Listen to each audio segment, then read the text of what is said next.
Hello. All over the world are mountains of contact lens cases, unused and unloved.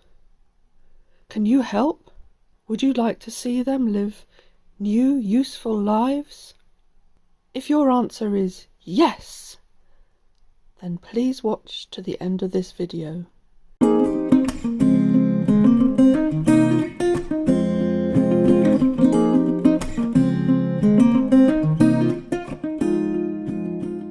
Hi everyone, Sue here, welcome to my channel.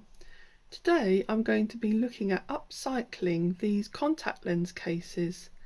My husband's a contact lens wearer and he's got his own favourite contact lens case, and he doesn't use these that come with his packs of fluids, so he doesn't want to throw them away because, like me, he doesn't like just dumping brand new plastics in the bin. So I've been thinking of ways of upcycling them to make them more useful and maybe to just give them a little bit more life. They're quite a deep well inside, so they could contain all sorts of things, little bits and pieces, perhaps some earrings or small jewellery items. But the only problem is that they've got left and right on them, and these are different colours. So to make them a little bit more acceptable for use, I'm going to decorate them. But first of all, I have to make sure that that is completely flush, because the L and the R do stand out from the plastic. I've tried sanding them down with a craft tool that is like a mini drill, but unfortunately the speed of it actually melted the plastic and caused more problems than it solved. So in the end I came up with using a nail file. So I start on the rougher surface of the nail file and just file it away, and you could also use sandpaper, but a nail file is quite nice to just manipulate a bit more, and it does actually reduce the level of plastic quite quickly. I'm not worrying too much about scratching the rest of the top, because actually that's going to provide a key as well for the decoration.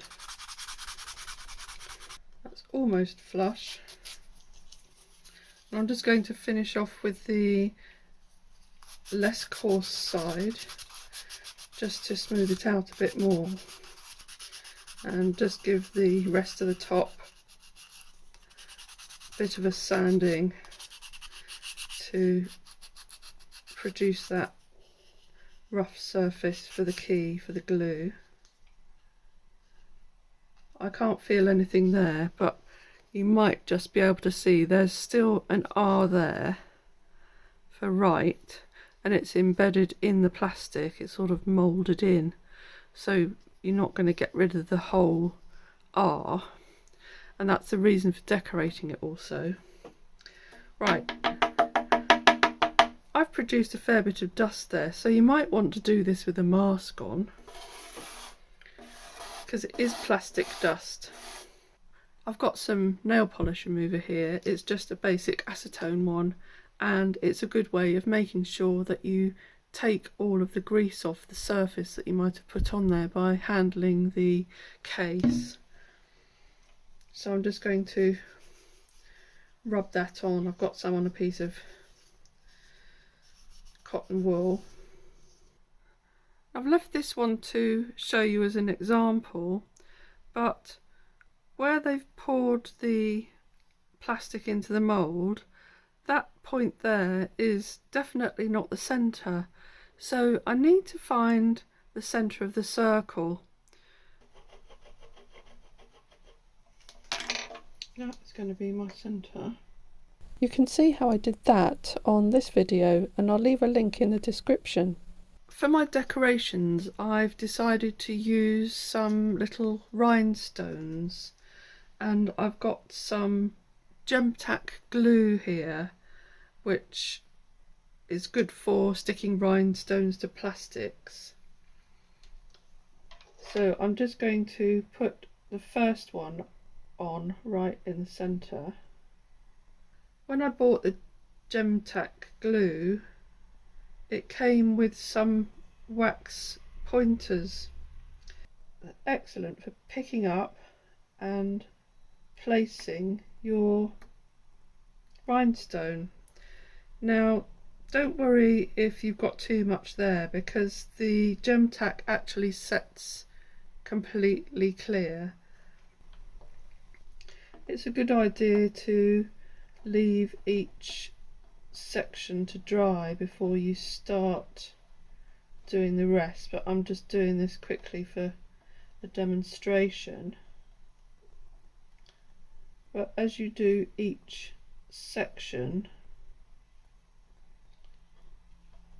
you can make sure that it's moved around so that the placement of the rhinestones is pretty geometrically perfect,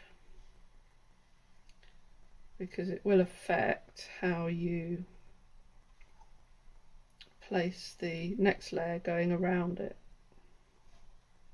Just have to make sure that you get the flat based rhinestones and not the pointed based ones, because they won't sit very well on the plastic otherwise.